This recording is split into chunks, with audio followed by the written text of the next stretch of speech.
And they are back. A little worse for the wear after a couple weeks off. The Dirty Pocket. I am joined by the scout, Mr. Daniel Kelly. Welcome in, my friend. It's been a bit. This has been a weird football season, even for our little podcast here. It really has been. I mean, last season was really every week was completely unpredictable with what was going on. We always had these huge surprises every week rather. And this season, it's kind of funny because our podcast kind of mirrors the season once again, because nobody is really pulled away as the clear-cut favorite. Everyone's kind of still, in the hunt or in the mix for the most part. And it's just one of these things where it's just kind of an odd season, like you're talking about, just like our show. So it seems like our show kind of mirrors what's happening in the National Football League. It's true. We've just been kind of off a lot of life stuff. Excuse me for a moment. My throat needs clearing.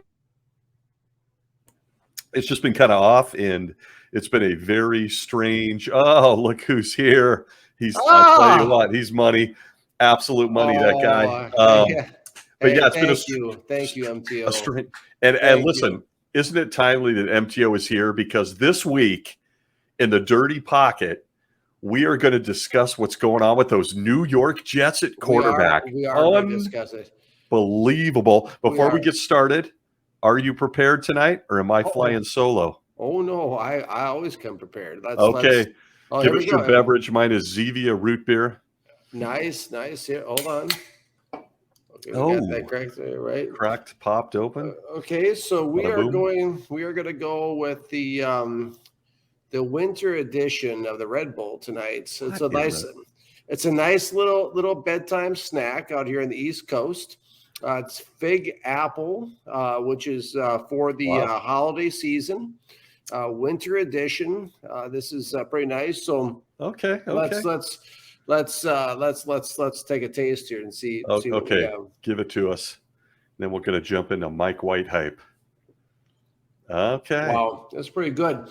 Right. Let me do my Arsenio Hall here. Hold on. Oh, okay. Okay, here we go. For the young kids out there. Yeah, for the youngsters.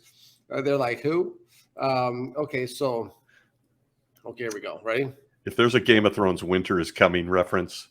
No. Here we go. Okay.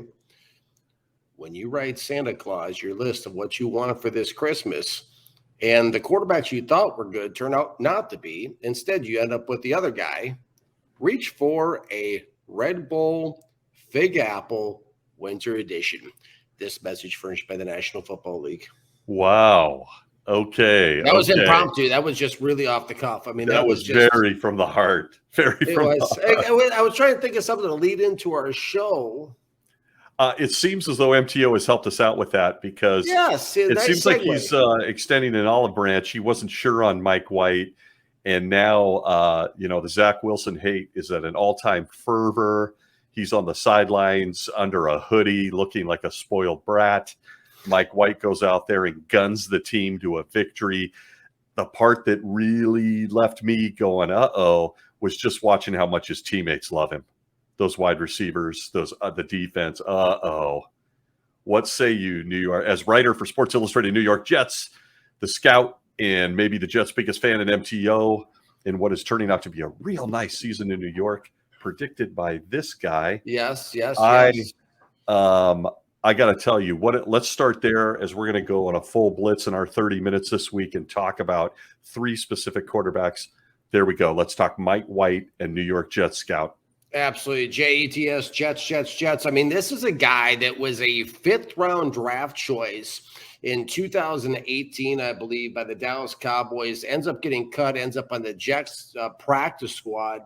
I wrote a year ago. I mean, you can go back in Sports Illustrated New York Jets, and this stuff is all documented. I etched it like in a cave. It's on the internet cave. It's right there. I mean, it's I was here, one of those things like, this is on the internet, okay? If you go back to November 14th of last year, 2021, I wrote an article basically that's talked about how Mike White proved that Zach Wilson was a bust.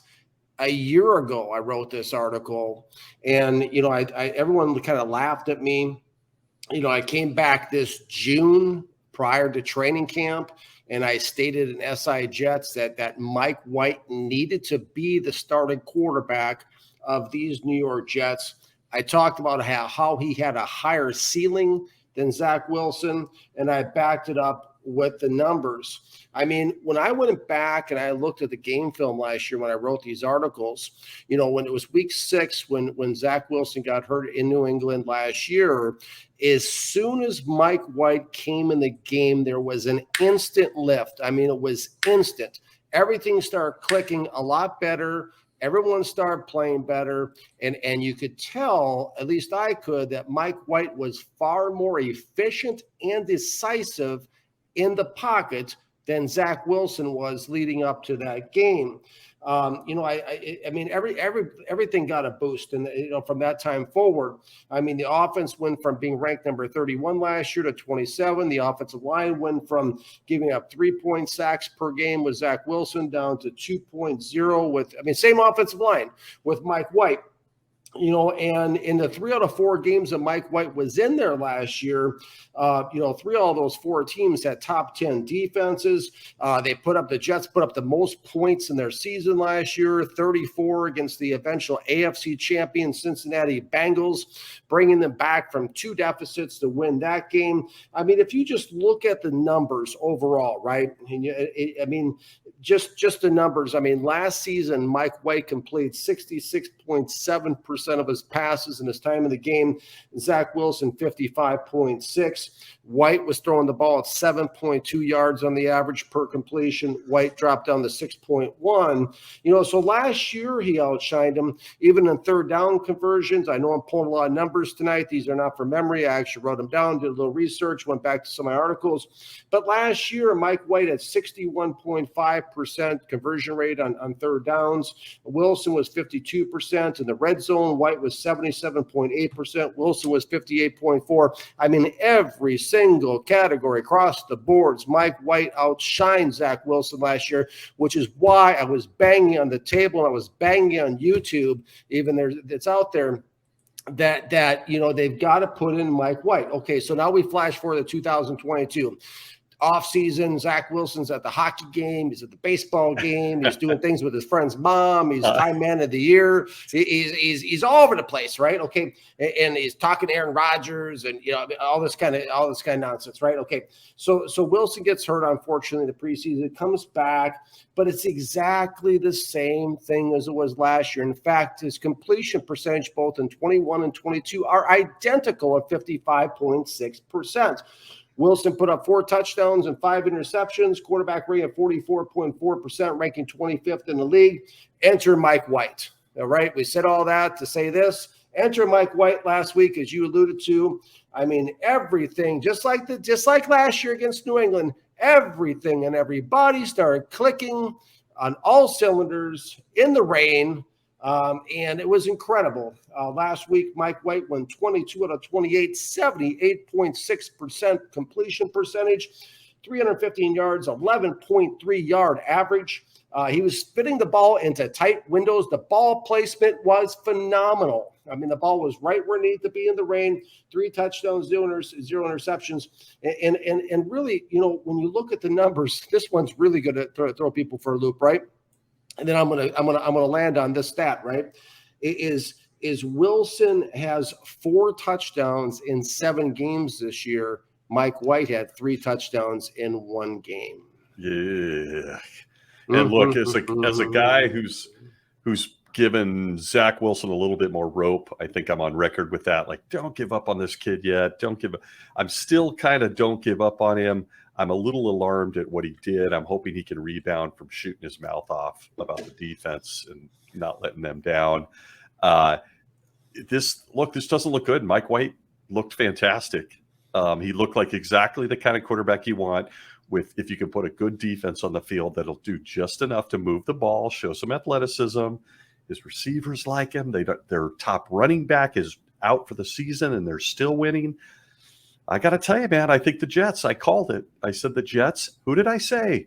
I said the Jets and the Commanders would surprise people this season. Nice here call. we are. Nice call. I mean, it's wild, right? Yeah. Yeah, boy, MTO, is that the Kirk Cousins, the man who stole more money than anyone you'll ever see? Don't get me started on Kirk Cousins. Kirk Cousins. Yeah, we're not going to do a Kirk Cousins show. We're going to stick to 3 guys that we pre-picked. But does Mike White keep the job? Does he keep the job? Yes. Okay. Yeah, I think we've seen the end of Zach Wilson in New York. I saw a tweet to that effect from the scout. Yeah, I think we've seen enough of them. I think this is over. And I'm not going to sit here and say that Mike White is as good as we saw him last week, but he is certainly has a higher ceiling, no question. I've studied the film extensively. The game film doesn't lie. There's no question Mike White has a higher ceiling than Zach Wilson. So I think they need to ride out with him.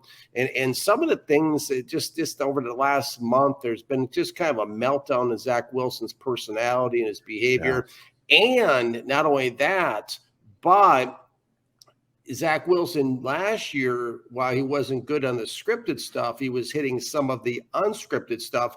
Now he's just throwing the ball out of bounds. I think his team, I think he's losing if he hasn't lost the locker room completely. Once you lose the locker room, it's really tough. Well, it's actually impossible to come back from that. I don't see Zach Wilson coming back from this whatsoever. And I don't think he has a maturity level. Hey, listen, Bill Parcells, who hired me, said that everybody wants the big job in New York until they get it. He's not. This was my biggest question, coming out of college at BYU for Draft Diamonds to be pre-draft 2021. I called him a surefire bust, a manufactured quarterback. I had no confidence in him whatsoever. And when I found out that he was going to New York, this guy that looked like a kid who had a sense of entitlement, a very strong sense of entitlement, I felt, whose uncle, David Nealman, owns the airlines the Jets fly on, JetBlue. I said to myself, this is not going to fly, because if you look at throughout history, and this, Stacey, you've been around this game a long time too. When you think about New York quarterbacks, right? We think of Y.A. Tittle, we think of Joe Namath, we think of Phil Simms, we think of Jeff Hostetler, we think of Boomer Esiason, we think of, Pat Ryan and Kenny O'Brien, and we think of, Vinny Testaverde and Eli Manning, and all these guys that have tough, thick skin.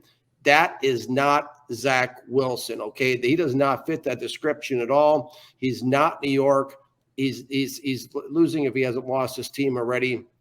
And I think it's time for everybody to move on from him. And I think Mike White, like you said, Stacey, all this team really needs is an efficient game manager who the team believes in, and they got that under center in Mike White. God, keep rolling with it, Jet fans. I'll tell you what, I was impressed. I look forward to what's going to happen this season. I'm super kind of bullish on the Jets, have been all year long. Interest of time, we got to move on. MTO brings up a fantastic point. Let's move over to a certain guy. The scout said, listen to me now or be ashamed later. Heinicke in Washington. Yes. Who Carson Wentz is probably done there, in my opinion. Taylor Heinicke, once again, sort of in the Mike White mold, just has the belief from his teammates.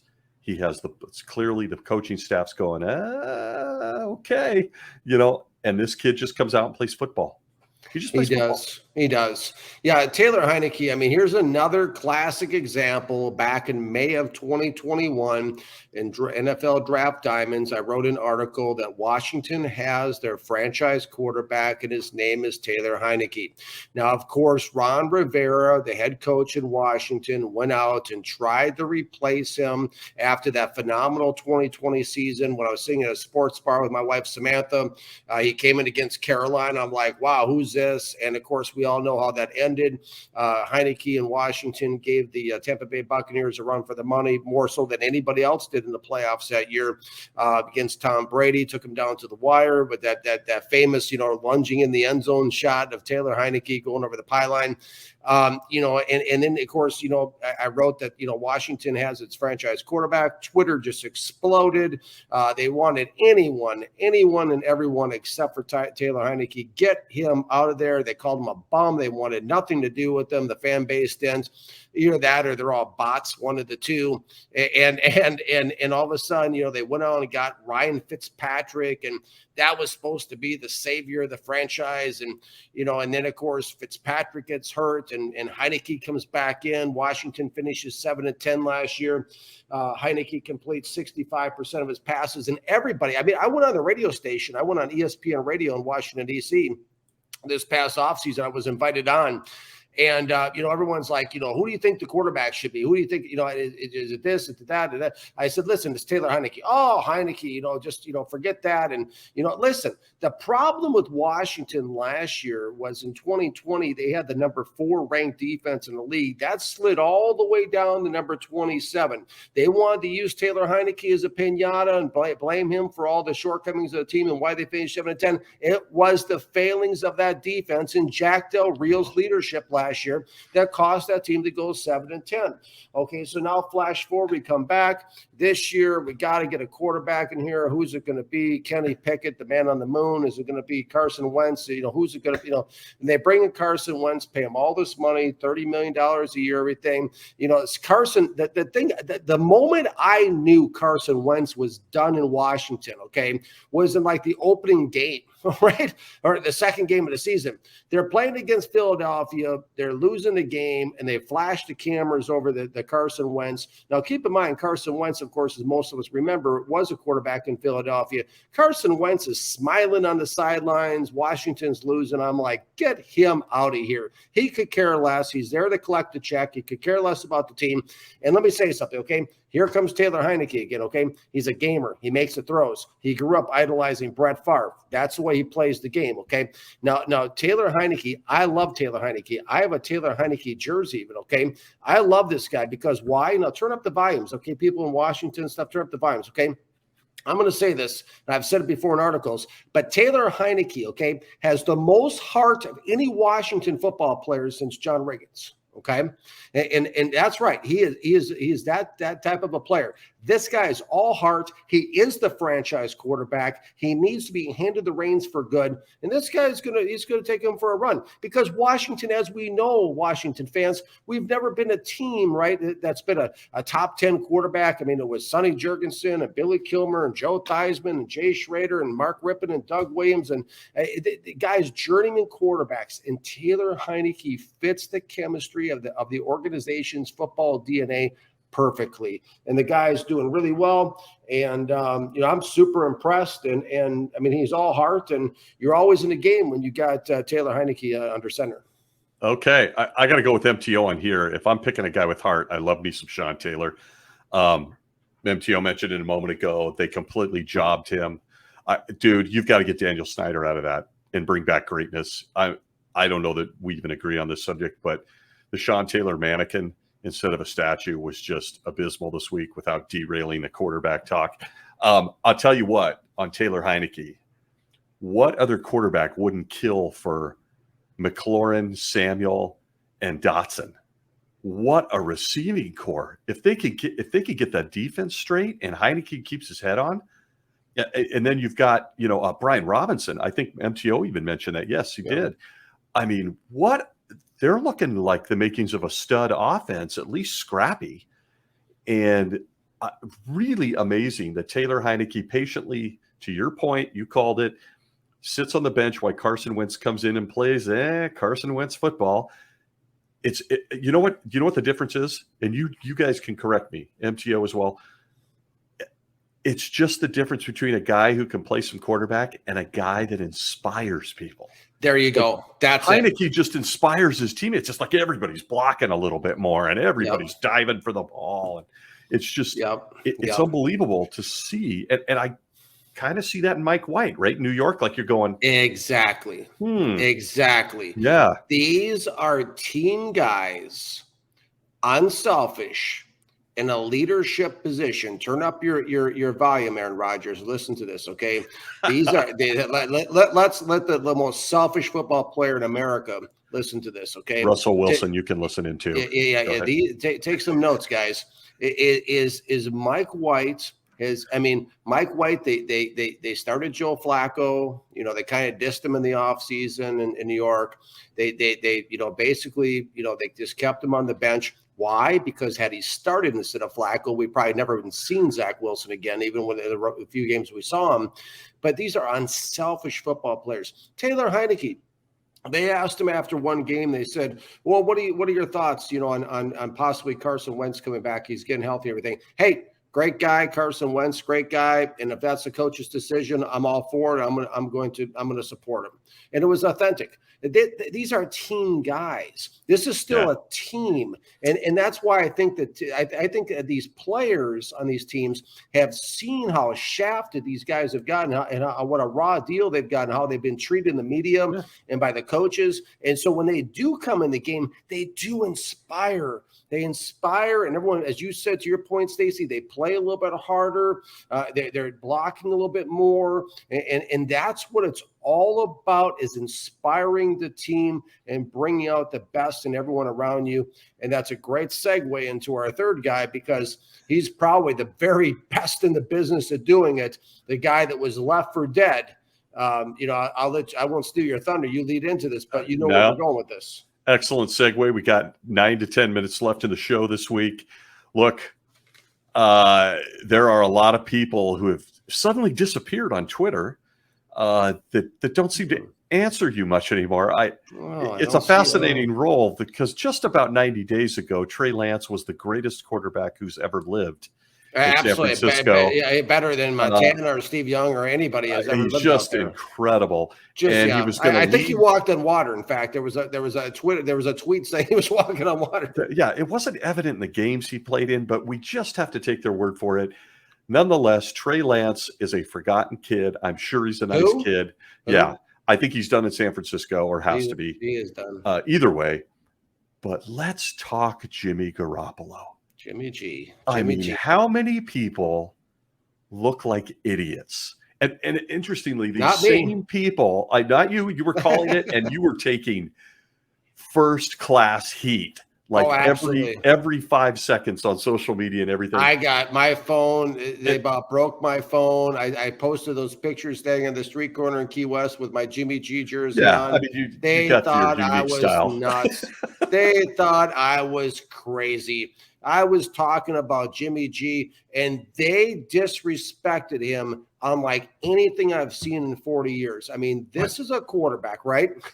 Yeah, but forget them. We got to talk about Kyle Shanahan. Go ahead. Right. What? Yeah. Kyle Shanahan. But Jimmy G. Okay, this is a guy that's taken San Francisco to 2 out of 3 NFC Championship games, 1 Super Bowl. He's a guy. He's won over 70% of his games. His record's 52-21.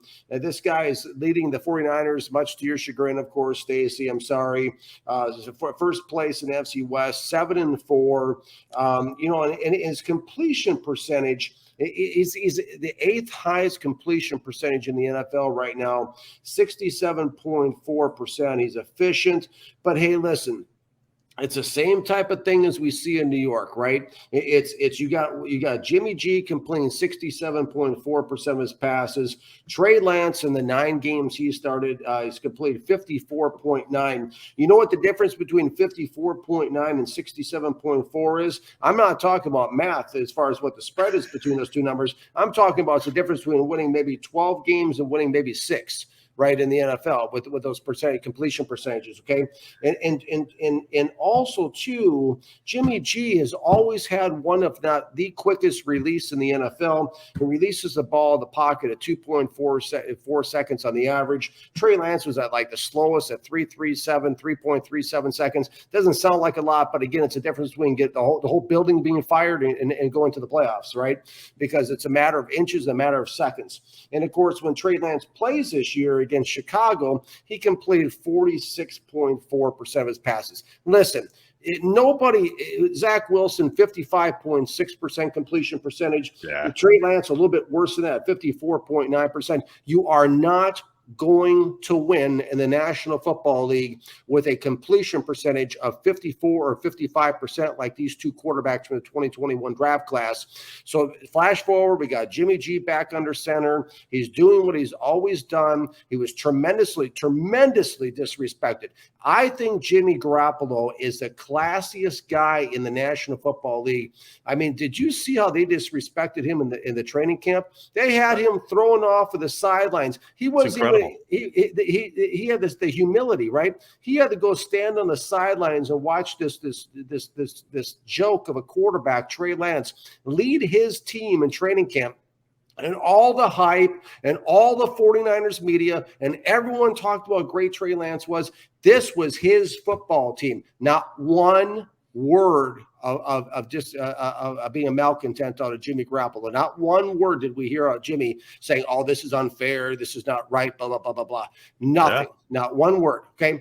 So there he says he was the fourth string quarterback at one point behind Trey Lance, Nate Sudfeld, okay, who's a journeyman quarterback, Mr. Irrelevant, Brock Purdy from the draft this year, and then was Jimmy Garoppolo, and maybe somebody's grandma was right next to him as a four-string quarterback of the 49ers. They left him for dead. They talked about him being traded. They wouldn't commit to him, I can say this on this show, okay? If you're listening, Kyle Shanahan, John Lynch, get down on your knees tonight and thank God and thank your lucky stars that Jimmy Garoppolo is a class act that he is out there, because that's the only reason you two still have jobs, because you guys did everything in your power to get yourselves fired out there. But Jimmy Garoppolo saved the day once again. Hey, and don't turn off your TV, because he may have San Francisco in the Super Bowl this year. Oh, I think they're going. I think they're going. I think this, and it's going to be just an incredible story of redemption for Jimmy G. And then, of course, guess what? Once again, he could be a free man at the end of the season. And once again, Kyle Shanahan and John Lynch are going to be under a microscope that they can't get out from under. I mean, they have really.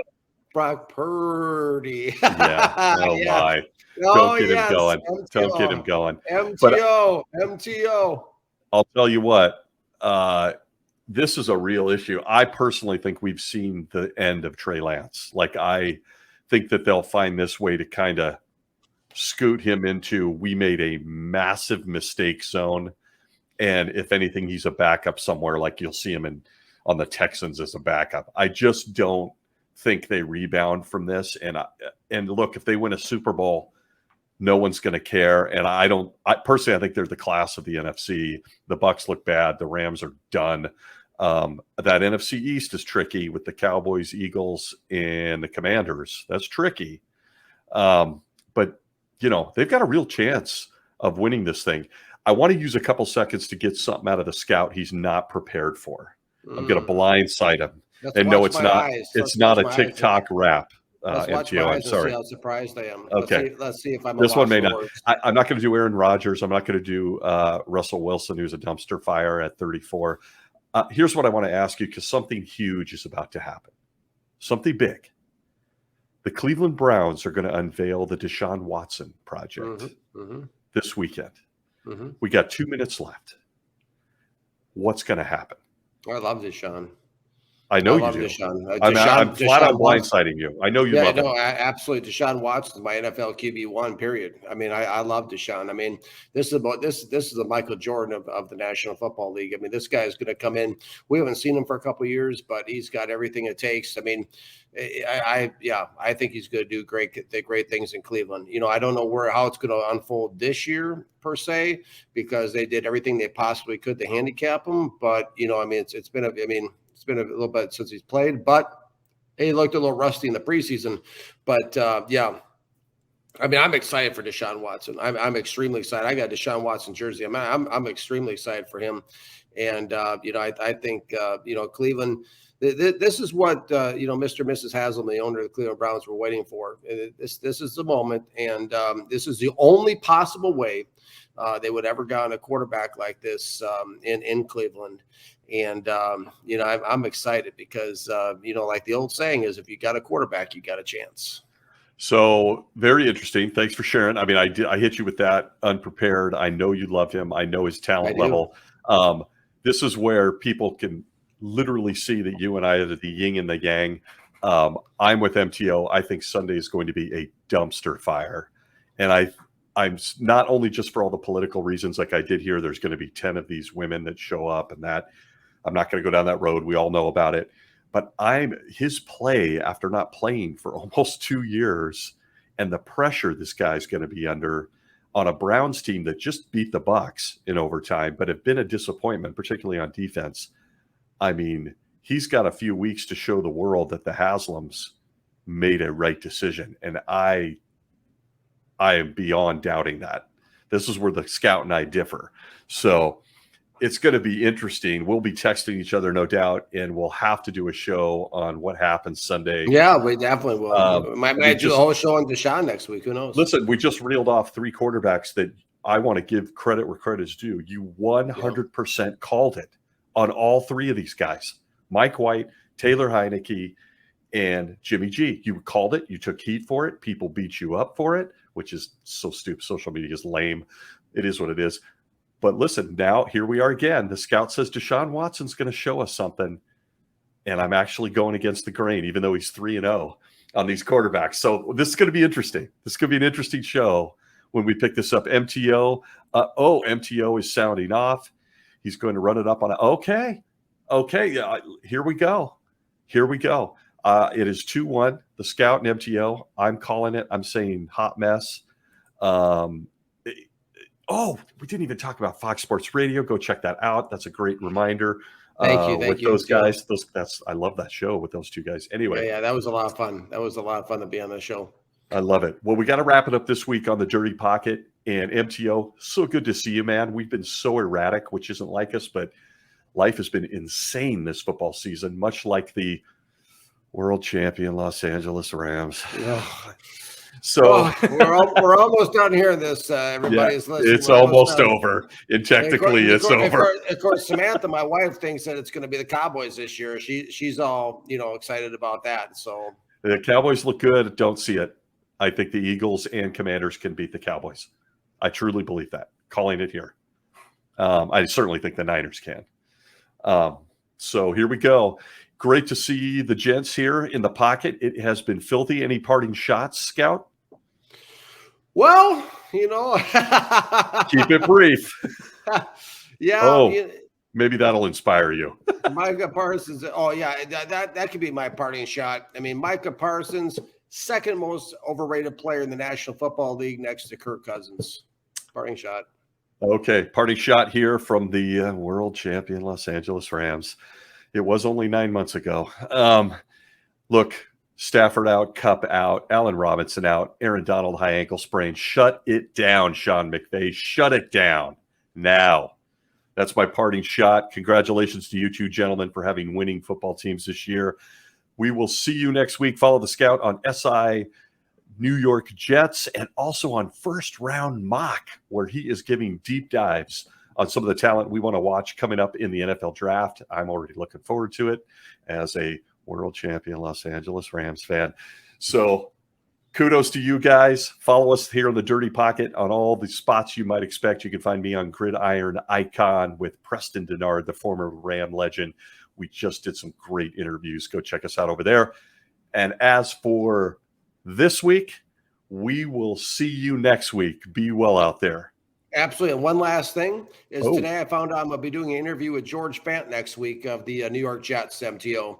So I'll be interviewing him next Tuesday. So look for that article from George Fant, offensive tackle, New York Jets. Just dropping that out there. Just going with the tackle. Okay. I'm looking forward to that myself. There you go, MTO and Jets fans. JETS, Jets. We will see you next week. In the meantime, keep the pocket clean. See you later. See you later. Thanks for watching.